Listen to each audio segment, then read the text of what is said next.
Welcome to all students. So last lecture we have seen the breakdown of dielectric मटेरियलमध्ये breakdown हे कशामुळे होत आहे. ब्रेकडाऊन मीन्स की त्या डायलेक्ट्रिक मटेरियलचं जे मॉलिक्यूल आहे ते काय होत आहे, डॅमेज होत आहे, ब्रेक होत आहे. ओके, त्याच्यामध्ये आपण 3 प्रकारचे ब्रेकडाऊन हे बघितले. पहिलं आपण बघितलं गॅसियस, म्हणजे डायलेक्ट्रिक म्हणून आपण जर गॅस यूज केला त्याच्यामध्ये कशा प्रकारे ब्रेकडाऊन हे होणार आहे. त्यानंतर लिक्विड म्हणून जर डायलेक्ट्रिक जर असेल तर कशा प्रकारे ब्रेकडाऊन होईल. आणि सर्वात शेवटचं बघितलं सॉलिड.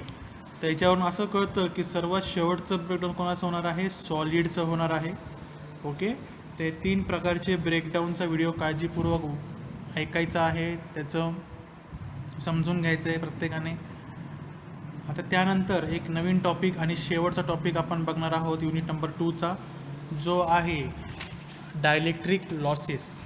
बरोबर. तर आजचा आपला जो टॉपिक आहे तो आहे डायलेक्ट्रिक लॉस. बरोबर आहे. तर आपण काय म्हणलं की dielectric is nothing but a insulator.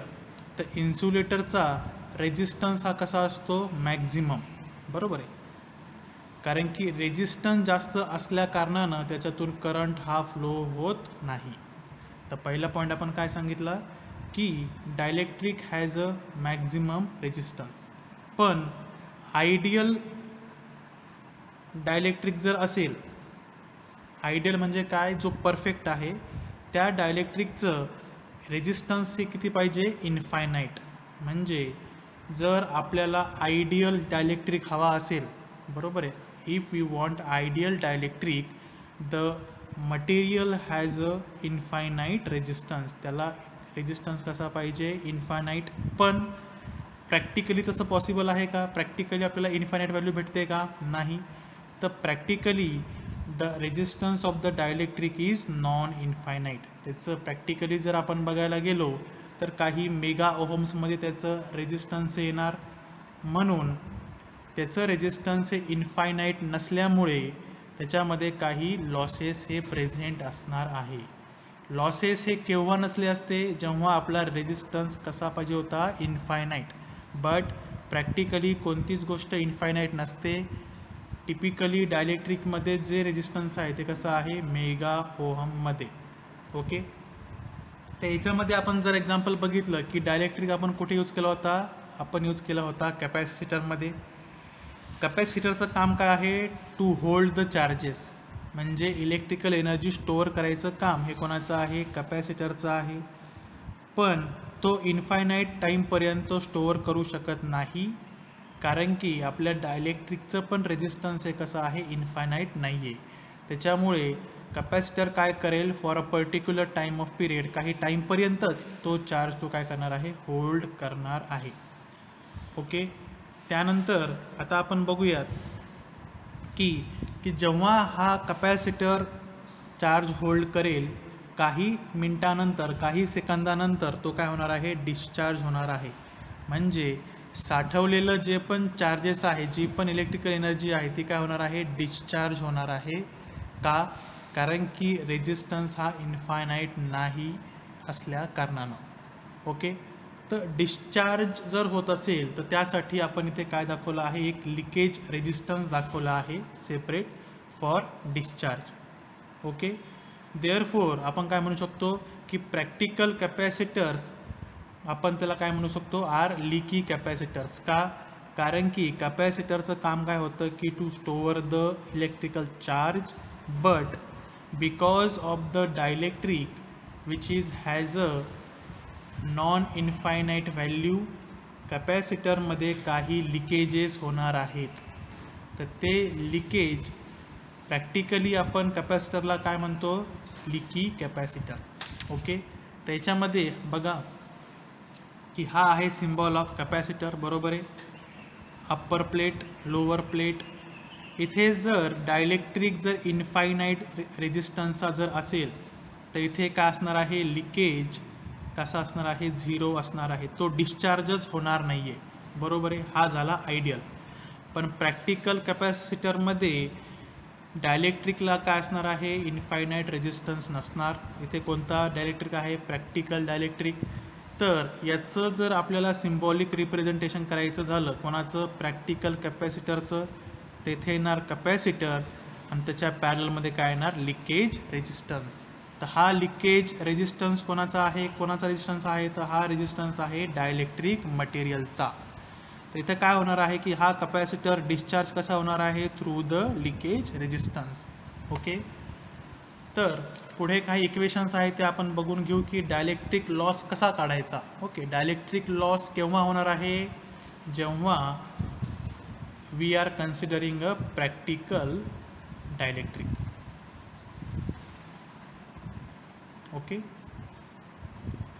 आता आपण बघूयात की डायलेक्ट्रिक लॉसचा फॉर्म्युला काय आहे. त्याच्यामध्ये हे इक्वेशन बघायची गरज नाही आहे की loss angle, power factor of capacitor, हे इक्वेशन न बघता आपण डायरेक्ट फॉर्म्युला बघूया डायलेक्ट्रिक लॉसचा. तर डायलेक्ट्रिक लॉस म्हणजे काय, it is a product of V I, V म्हणजे व्होल्टेज, आय करंट आणि टॅन डेल्टा. तर tan delta is nothing but a dissipation factor. नाव लक्षात घ्या, डिसिपेशन फॅक्टर. तर इथे आपण बघितलं की लिकेज रेजिस्टन्स आपण कसा जोडला आहे, कॅपॅसिटरच्या पॅरललमध्ये, बरोबर आहे. तर त्यावेळेस डायलेक्ट्रिक लॉसचा फॉर्म्युला काय येणार आहे, V I into tan delta. तर टॅन डेल्टा म्हणजे काय, डिसिपेशन फॅक्टर, आणि डेल्टा म्हणजे काय असणार आहे, लॉस अँगल, बरोबर आहे, लॉस अँगल. तर पॅरलल जर आपण रेजिस्टन्स कन्सिडर केला की लिकेज रेजिस्टन्स पॅरललमध्ये आहे, तर आपला डेसिपेशन फॅक्टर जो आहे तो कसा येणार आहे, 1 divided by omega C P म्हणजे कॅपॅसिटर कनेक्टेड इन पॅरलल आणि resistance connected in parallel.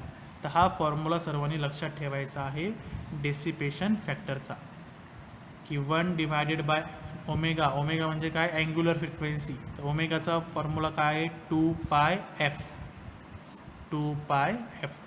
Okay, जर आपण लिकेज रेजिस्टन्स सिरीजमध्ये कन्सिडर केला तर काय फॉर्म्युला होणार ते आपण बघूयात. इथे आपण बघितलं की रेजिस्टन्स कसा कनेक्ट आहे, पॅरललमध्ये. त्यावेळेस आपण बघितलं की डेसिपेशन फॅक्टर काय आलं, 1 divided by omega C P into R P, parallel capacitor, parallel resistor. Okay, जर आता आपण दुसरी केस बघूयात की ज्याच्यामध्ये लिकेज रेजिस्टन्स कसा कनेक्ट आहे, सिरीजमध्ये कनेक्टेड आहे. त्यावेळेस डिसिपेशन फॅक्टर जो की काय आहे, टॅन डेल्टा, तो काय येणार आहे, ओमेगा, इथे लिहितो मी omega C S. C S म्हणजे काय, सिरीज कॅपॅसिटन्स, आणि आर एस सिरीज रेजिस्टन्स. तर हा डिफरन्स आहे when we connect leakage resistance in series and in the parallel. पॅरललमध्ये काय येणार आहे, 1 डिवायडेड बाय, आणि सिरीजमध्ये काय येणार आहे, सरसकट येणार आहे. ओके, तर हे झालं आपलं losses in the dielectric material.